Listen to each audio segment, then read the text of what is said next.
All right, I'm standing here with Coach Mike Legala of the A team. Unfortunately, Mike, you're injured today, busted collarbone. Yep. This is a hell of a game to miss, though, isn't it? Yeah, did my part during the early parts of the season to help make sure these guys get here, but they're ready and they don't need me. Now, in addition to you not playing today, Danny Rojas, who I'm going to assume, based on my knowledge of him, is one of your better offensive players, is not here also. Yeah, he's also our safety and one of our best wide receivers. He luckily got picked up by a band, so he's up drumming in Canada professionally. We wish him the best. We know he'd be here if he could. Also, Pedro Floyd's injured in this game. Yeah. That's a big hit for you guys. Yeah, we're missing 3 of our starting wide receivers and D-backs, but we're pretty deep, and every team's got to go through injuries throughout the season, and we're pretty confident our guys will be able to make it happen out there. Let's talk about adjustments now. In the first game of the season, you defeated the Militia by 6 points. You had everybody there that game. The Youngbloods. We had the Youngbloods first game of the season. First game of the season, according to the. Oh, I'm sorry, in week 5. Oh, okay. You beat him 27-21. Yeah. Were all 3 of the players, including yourself, that were out? I got in injured. that game? I got injured in week 2. We had Pedro and we had Danny. One of our best players, though, Anthony, he wasn't there, so he's filling in for that spot. Talk to me about adjustments for this game then with those missing players. You know what? Our D-backs will be okay because their quarterback isn't going to have any time. So it's all going to fall. It's going to fall on our D-line, and they're the best in the league. Does it sit in your head, though, that you did beat these guys at some point this season, even if you had some of the players that are out today? Does it sit with you guys, hey, we beat them once, we can do it again? We played them several times in the past few seasons, and it's been back and forth, so we know today's going to be a battle to the last series. Well, I want to wish you a lot of luck, Mike. Speed Thank you recovery. very much. There's nothing. How's your brother doing? He's good. He's good. We're going to the christening later. My goddaughter. So. You got another kid? One. The first one. Yeah. She's getting christened so today. So we stopped watching TV for a while. Yeah. All right. Well, I'm with Mike Legala. Good luck, Mike, again today. And this game's going to be coming at you in a few seconds. Touch Speed Championship. Thanks, guys. From Paul Robeson Stadium in East Orange. Thank you, Mike. Good job, Mike. Shot. Go. Go. Malik Fisher, Montclair, New Jersey, wide receiver. Keith Velarde, quarterback, Belleville, New Jersey. Leon Cole, East Orange, New Jersey, Texas A&M, defensive line and offensive line. Will Witt, Bloomfield, New Jersey, DN. Lamar Clark, East Orange, New Jersey, linebacker. Craig Binkowitz, wide receiver, Belleville, New Jersey. Ed Palazzi, tight end, Bloomfield, New Jersey. Carlos Thomas, East Orange, New Jersey, wide receiver, DB. Nigel McSwain, Newark, defensive line. Chris Camaro, Belleville, New Jersey, offensive line, tight end. Chris, retired. Rodney Ballin, cornerback, Murfreesboro, Illinois.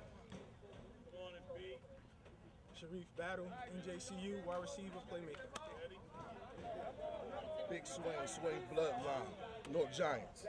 Big Neil, Westside High School, Newark, New Jersey. Yeah, sure. Hey, guys, he's right, though. Once you take your picture, guys, start sliding for the next team to come in. Red, D lineman, Passaic, New Jersey. Okay. Jace Brooks, Montclair High, went to Bloomfield College, linebacker. Right up here, stop. My name is Nazir Jackson. I played college football at St. Peter's College. Hey, Rick. Go. Jimmy, let's go. All right. Go. So what do I say my name? Your name, your position, if you played college football in college, if not, the town you're from. All right, go. All right. I'll do it. Jimmy, Wildcat number 23, Orthoped, New Jersey. Tell me. I'll just say 8 then. Matt Colmeyer, Wildcats, wide receiver, 24, Orthoped, New Jersey. Jack Korsgan, wide receiver, number 8. Ryan Tabula, safety, Elmo Park. Angelo Williams, 27, running back. Ed Blaskowitz, right tackle, number 40. Craig Rosen, offensive line, 54. Jamie Boyd, center, DN, Clifton.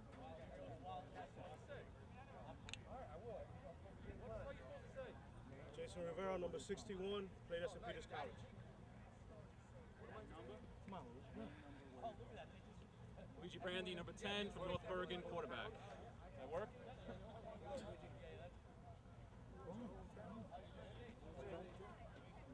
Stanley from Old Japan, #1.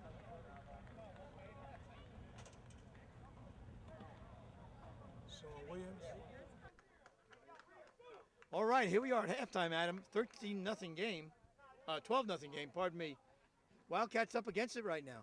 Well, I'm surprised, to be perfectly honest with you. I think the Wildcats are surprised too because, as we mentioned, this is a team that thinks. They really plan their stuff out. East Orange Rec thinks too, and it's been a highly penalized game, and the penalties have hurt the Wildcats significantly.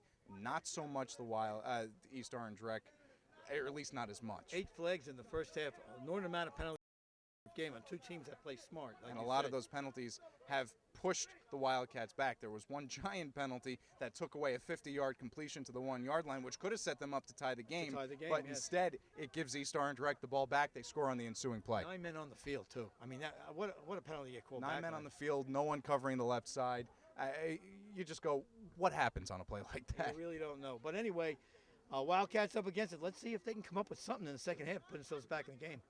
No question. I think they really need something to happen, and they need it to happen right away. We'll be back with the second half right after this. All right, so here we go to start the second half, and East Orange Rec won and deferred, so they're getting the ball to start the second half, and boy, what a possession this is going to be. Yeah, I think this is the game, believe it or not. And it sounds strange to say that the first possession of the second half is the game, but if East Orange Rec manages to score, that puts them up basically 3 scores. And with the way that the Wildcats are playing right now, not getting a whole lot of momentum, any momentum they get pushed back by a penalty. This is the game right here. Essentially, I think you're absolutely right. To come back from 3 scores against the defense this good. It's too tough. It's too hard, even in the championship game. There's the kick. Going to be fielded by Carlos, and he's on. And there he cuts it back up the middle, cuts to the outside. And boy, this guy looks like he's in full stride before he catches the ball. And he is. If you notice his wingspan on that one, that ball was going down. He was about 3 yards away from the ball. He just reaches out his hands and pulls the ball in, and that kind of gives him a jump start. So they're 15 yards away right now from the marker. 20 yards from the marker. Wildcats need 3 and out. They don't get 3 and out and turn the ball back over. The Wildcats need 3. They got to get the ball back, and they need to do something offensively because if they let East Orange go down the field, it's going to soak up clock, and if they put in another score. You know what they need, Joe? They need a turnover right here. And I'm not talking a turnover on downs. I'm talking an interception, a tip and an interception here. Right now, I think they'd be happy with any kind of way of getting the ball back without giving up a score. There's Pete rolling to his right, and that's incomplete. I'll be honest with you. I saw Jamie Voigt, who's the center. I saw him being held. He kind of pushed off the line, and he was getting held back a little bit, and you heard the Wildcats call for the hold. I did see something, obviously not enough to make the call. Well, once again, Eric, the side judge, keeps a keen eye on everything, and you know, if it's not blatant, if it's not hindering the defender's progress, they're not going to throw it in a game this big. You don't want East Orange getting too conservative here, you know, just sitting on that lead, not trying to do something offensively. Again, Pete rolls right. Breaks the line of scrimmage, and he's got room to run. And there's a great pull there by Williams, saving the first down. Go. And, you know, going back to your last point, sitting back on their laurels in a game like this, you know, that run kind of negated that statement. But if you sit back and you lollygag here, the Wildcats are a team that will bite you. They will come back. Yes, you're right. Now this is a 3rd and 8 play. This is a big first down here.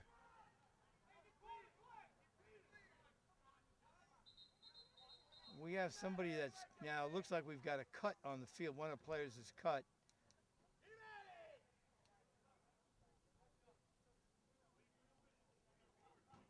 All right, here we go. We're all set.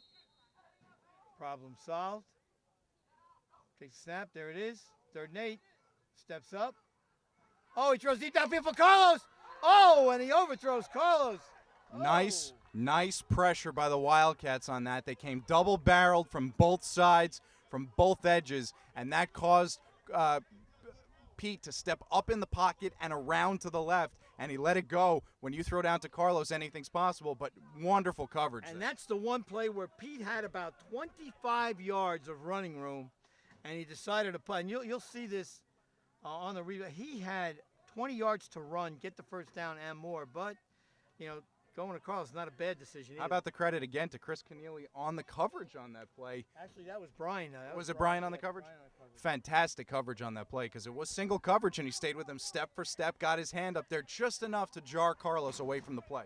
And they force the punt now. They needed something to happen, 3 and out. And this was about as close to what perfect for them right now as they could get. Now, oddly enough, they're going undeclared. Wildcats have nobody back. That's obviously This a is the punting same thing that situation. East Orange Rec did early in the game, and they killed themselves for that here on the sidelines. Oh, that's a terrible kick. What a lucky break. Oh, and that goes out 4 yards short of the first. Let's see where they mark it. 5 yards short. 5 yards short of the first down. A terrible punt. What at the a wrong lucky time. break for the Wildcats, though, because as you mentioned, nobody back to receive the punt, and they didn't have to go back because it only went about 7 yards. Okay. Good. All right, so Dave Dormius being helped off the field there. Looks like either a knee, a quad muscle, hammy, something on his left leg. All right, so here we go now. Luigi Grandi has to get something going here for the Wildcats. Looking things over. 5 yards to the midfield marker. Takes the snap. Oh, that's... And let's see what... False start on the offense. Another flag against the Wildcats. You know, we've talked about terms in the dictionary. If you look under them, which team do you see? If you look under the term shoot yourself in the foot, you see the picture of the Wildcats right now because they... And, I mean, Luigi's screaming that it was encroachment more so than false start. But nonetheless, now it's 10, 15 to the marker? Well, Where are they? It's Luigi 10 to the marker now. Called for the ball, jerked his head back, moved his It's hands. like a balk in baseball. It's kind of like the same thing. You call that inducement if you want to use the NFL term. But at any Basically rate, trying to pump the guy offline. it's still first down, however. Let's see. First and 10 now as opposed to first and 5. Takes the snap, looks, pumps, still pumping, and he's sacked. And there is absolutely nobody open anywhere on the field. Nobody open, and all of a sudden the line collapsed because Luigi pumped 3 times and somebody was on his flag by the third pump.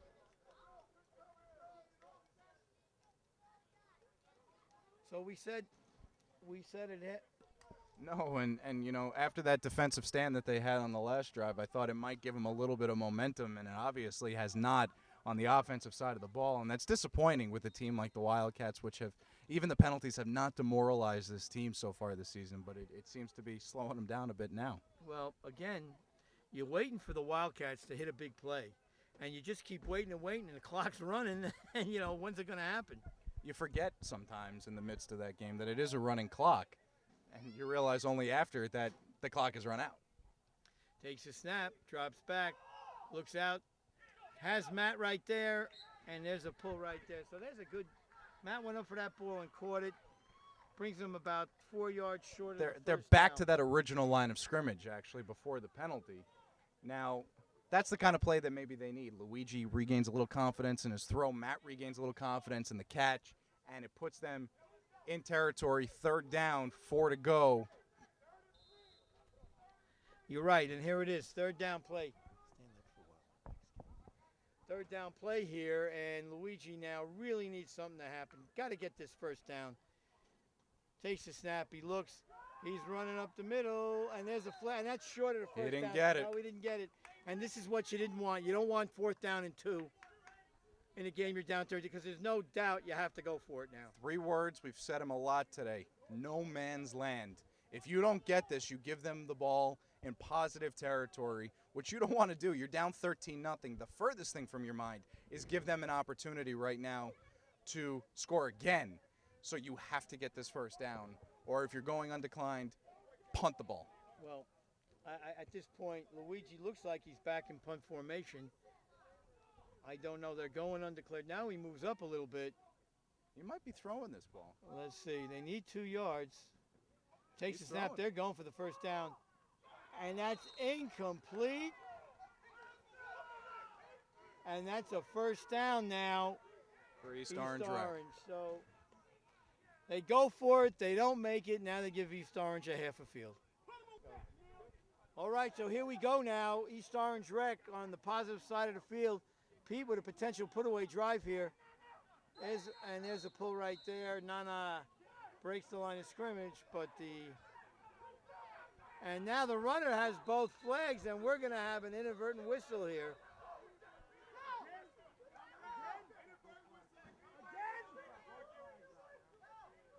Oh, what a bad break for East Orange Rec.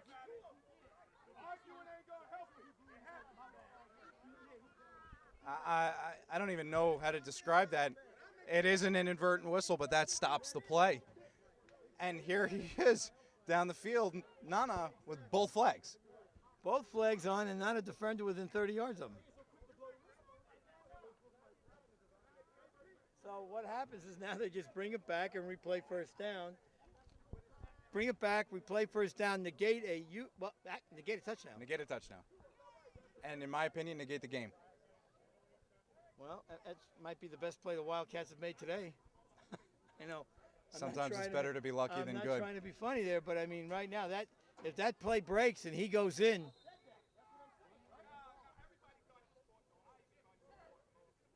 some of the Wildcats players here on the sideline, some of the East Orange Rec players are even saying he thought and they come back to the same play, and Nana still has both flags on this time. He gets it down to about the 23-yard line. The East Orange Rec players were saying we even thought he was caught. So it's understandable why the flag why the whistle was blown. But sometimes it just happens. They go right back to the run, though. It worked the first time. Why not go back to it? They didn't stop it with the inadvertent whistle. So right now, Adam, right now, momentum. Spell it East Orange Rec. Wildcats. Totally flat, totally dead right now. They're just getting pushed back on their heels. And now there's another run, looking for play. Gets to the outside, picks up a block. There's a pull there by Jamie. That's going to be short of a first down. The Wildcats look like they're so far on their heels right now. They need something, whatever that something is, to get them back into the game. Like I mentioned, it could be just a simple tip and interception. Doesn't have to be a pick six. Doesn't have to be a touchdown on their next drive. A momentum changer of some kind. Anything to change the momentum and get them off their heels and maybe push East Orange Rec on their heels a little bit. Right now, nothing seems to be happening. Well, let's see if they get out. East Orange Rec still got to get this first down. This is a third down play here, I believe. They need about 3 yards for the first. 3 yards for the first. I got to believe. I don't know if Pete will go back to the run here. Secures this first down. It's another series of downs. More clock. He's got Nana back with him there in the running back position. Takes the snap, fakes the handoff, pumps, going for the end zone, got a man. Touchdown. Great play fake. Great, and if you recall. Binkowitz. And Craig is the guy.